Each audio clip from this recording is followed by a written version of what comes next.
Now, I'd like to open up questions to the floor. Does anyone have any questions for our panellists? Gentleman over on the left, please. Thank you. Tim Bradbury from Enquest.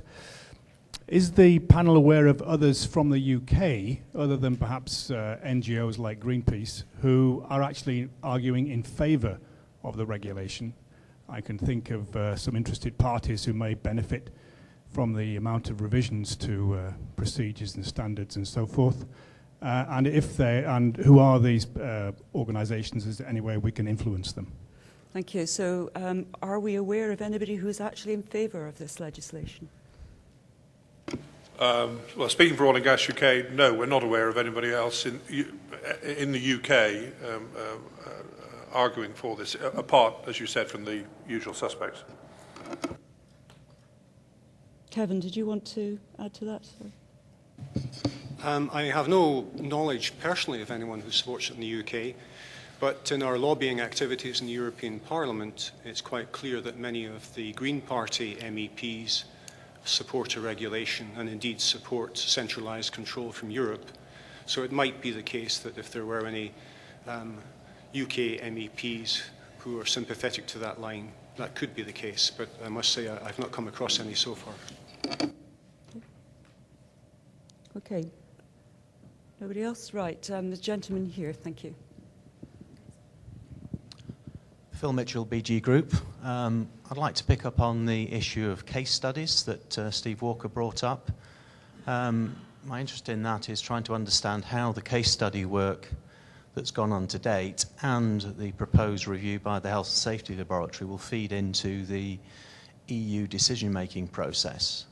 Bearing in mind ad hoc comments previously by MEPs in various fora have said that they don't pay much attention to the impact analysis. So I'm quite keen to understand how the case study work and the review of those case studies will help influence the decision-making process. So Steve. Yeah, the basis for the original Commission proposals was on the basis of what they call an impact assessment, when we in the UK first saw that, there was significant raised eyebrows at some of the statements in that and the use of statistics. And both Oil and Gas UK, I think it was Noble Denton, sort of did some work with them there, and also the Norwegian as well did some work which proposed significant questions about the statements which were made in the Commission's own impact assessment. So in a way, there was just a standoff. And as you point out, Phil, that the impact assessment is slightly peripheral. We already have the proposal, and it was almost like having, when you're at school, it's having your workings in the margin, that's what it was. But I think it is very crucial that people like the European Parliament and the MEPs there do actually have are aware that there is a lot of criticism from the Commission's original impact assessment. So I'm pretty pleased that the Commission have agreed that, they need to get together the various impact assessments, both the UK's, the Norwegians and their own, and have somebody impartially looking at the basis of that. And I'm also quite pleased that it's being done in the UK as well, so it's being done with people at least who are familiar with our way of thinking and our way of approaching these issues. Your question was so what's going to happen? What I would hope is that we will shortly have a formal review of the evidence, which I hope, that would be critical of the Commission's approach. And at least there will be an authoritative body of evidence which could go to the European Parliament, go to the MEPs.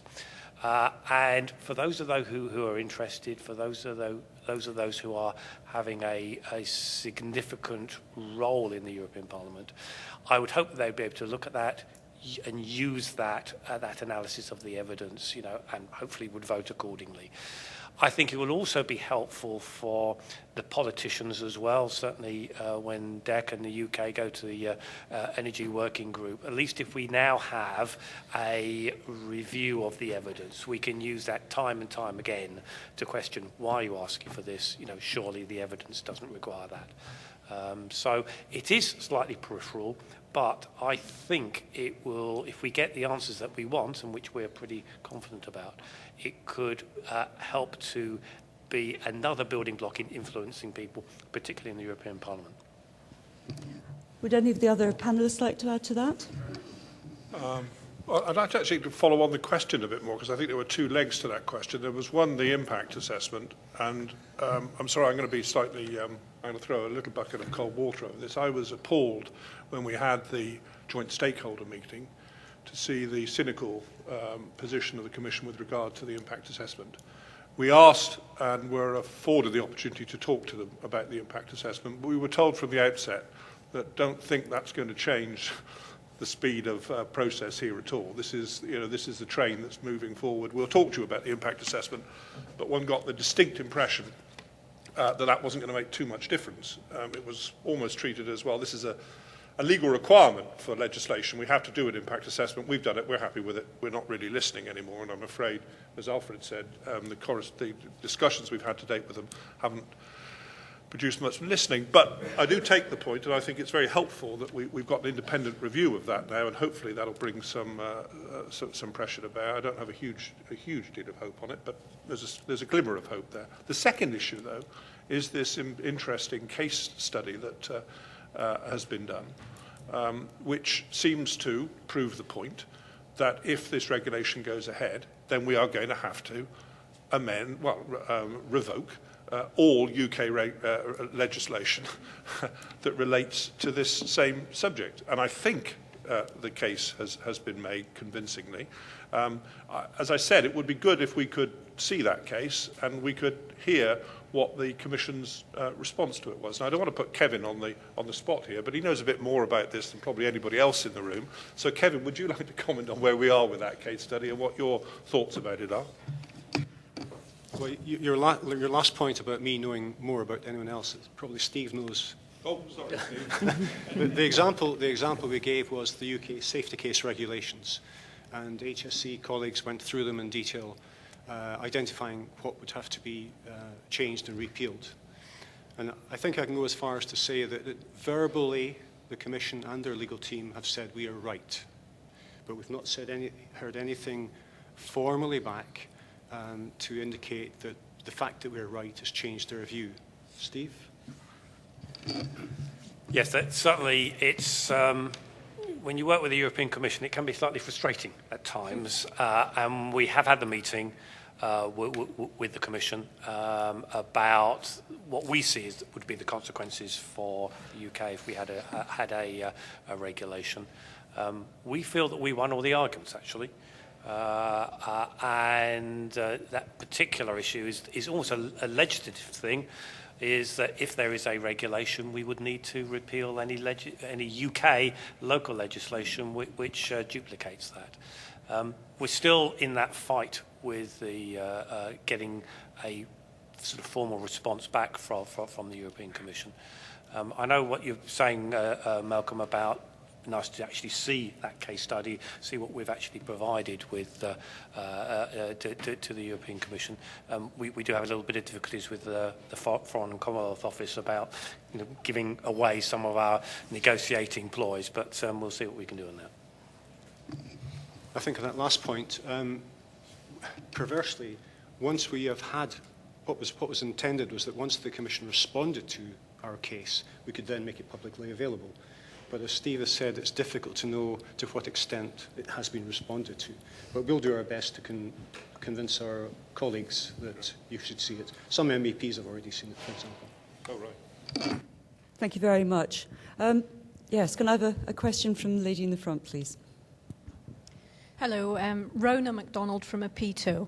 APITO is very proud to set many of the training and safety standards for the offshore industry, and we're very pleased to hear John Taylor's very passionate speech about that.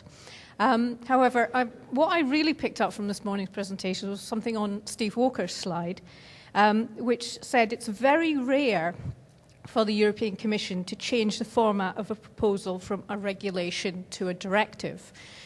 My question to the panel is, if you had to give a percentage chance of success on that, what would it be? I think that's probably one. I can go along the full length of the table there. Can we start at the far end? We'll be taking note of this. I don't think I'll be comfortable giving a number in terms of a percentage, Trish, but certainly it's something which I don't believe happens very often. I can't put my finger on any specific cases where that has happened, certainly at such an early stage, but it's possible. I think it's percentages look at a numerical process. It means that it's 75 and 25 are quantifiable. I think this process is a different one. It is leading up to a tipping point, and somehow, I think we are building on that. And if that tipping point's there is enough arguments, it just stumbles over. And then you see all kinds of people say, hey, yes, this was stupid what we proposed, and let's go. And I think we're building up till there is, and I don't know how big the critical mass is needed, but I see it coming, and that's why I think there are possibilities to that we get this reversed. To use a football analogy, I think we've just had the first half, so we're just starting the second half. Not quite sure who the substitutes are, and the substitutes would be the European MEPs, but I've got a feeling this is going to go to penalties. I think the tide's flowing in the right direction, and I think there's a first time for everything. I'd put it 60-40 in favour. I think we have to keep the pressure on to the European Commission, the European Parliament. I think you guys need to be writing to your MEPs, putting pressure on them personally, not just relying entirely on Oil and Gas UK and the regulator and so on to take these arguments forward. But I think if we all work together in doing this, then there's a good chance we will be able to change this from a regulation to a directive. I think we have made a good start. There are indications that, well, certainly the number of member states which are on our side, and some of the MEPs, particularly influential MEPs in the ITRE committee, who have publicly stated their preference for a directive. These are good signs. In Andrew's presentation, there's a couple of other actors. There's the presidency, which is rotating in the European Union. They're very important.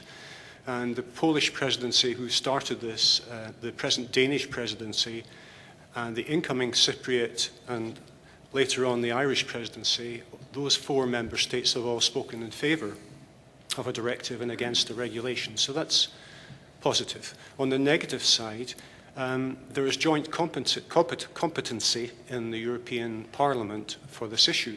And the Environment Committee of the European Parliament has several of the articles under their control.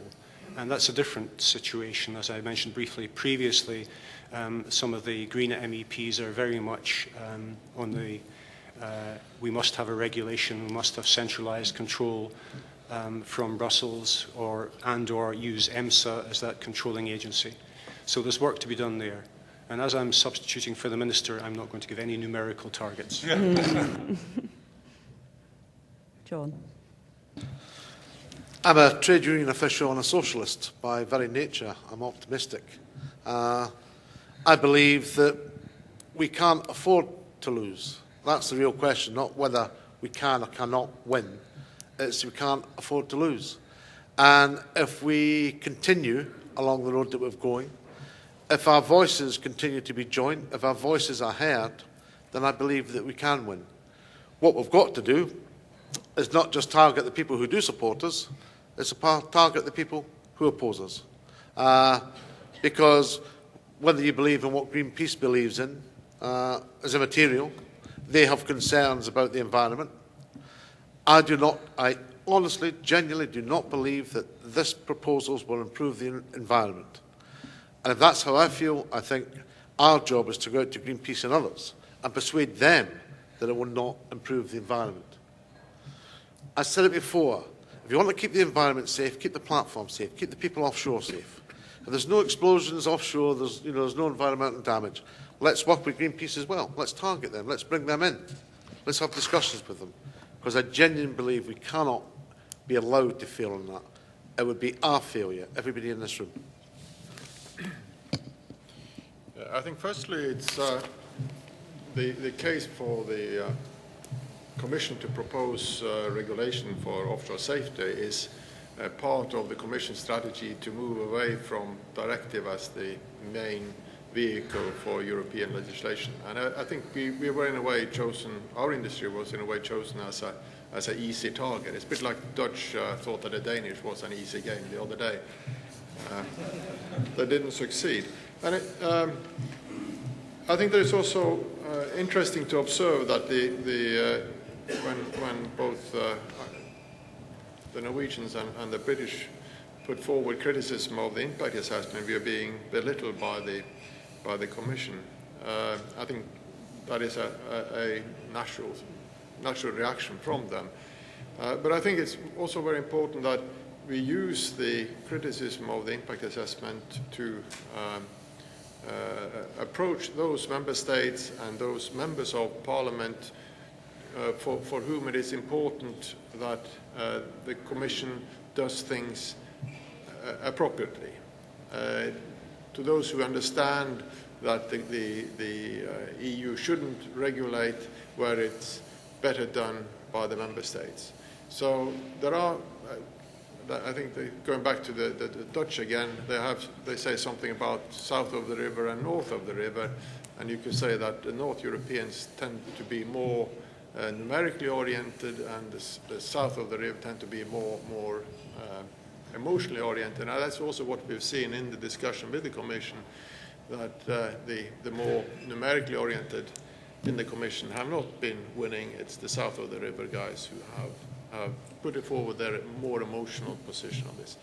So I think we have a fair chance to move towards a directive, and I think in that sense that the Norwegian government has put their stake in the ground so clearly also helps in shifting other member states towards opposing a regulation. If I could come in on that, Alfred, I mean, I think the Norwegian government's position is very interesting because it has created, I mean, it presents a huge hole in this proposal, doesn't it? Here was this idea to have this pan-European regulation, and the largest oil and gas producer in Europe, because of its fundamental objections to it, is not going to play. I mean, that must change the game to some degree as well, doesn't it? I think it's for sure that it is. It has been puzzling the Commission, and it has puzzled also Oettinger, particularly that Norway has been so firmly against it. Okay, thank you very much. Now, well, I'm intrigued, and I'm chairman. I'm taking chairman's prerogative here, and I'm going to throw a question back out to you. How many of you believe that we've more than a 50% chance of actually getting this proposed regulation changed into a directive? Could I have a show of hands, please? That's who thinks we're going to get success with a directive? Okay, interesting. Then I think maybe that. And sorry? Oh, abstentions. Okay, all right. Oh, yeah, I'm thinking black and white. Okay, let's ask for the grey then. So who thinks that we're not going to get it? Okay, and is anybody abstaining? Or don't know? Yeah. Okay. All right. Well, just shows, I think, maybe we've got quite a bit of work still to do, perhaps. Well, I think we're going to have to stop here now, but I do thank you and hope that you found this morning's session of interest. Today's presentations are available online now. A webcast of the events will be up on the website tomorrow. Please do take a few minutes to complete the online feedback forms we'll be sending you. They do really help us for planning future events. I'd like to thank once again Enquest for their generous sponsorship. Thank you to all our speakers. And thanks also to Louise, Claire and Izzy and our events team for helping to organise this event. And one final item, I'd like to take the opportunity to remind you that the nominations for our Oil and Gas UK Awards are now open. Full information is available on our website at the link that's shown on the screen. I would encourage you to consider taking part in these awards, which do continue to grow year on year. Again, thank you very much for coming along, and lunch is served.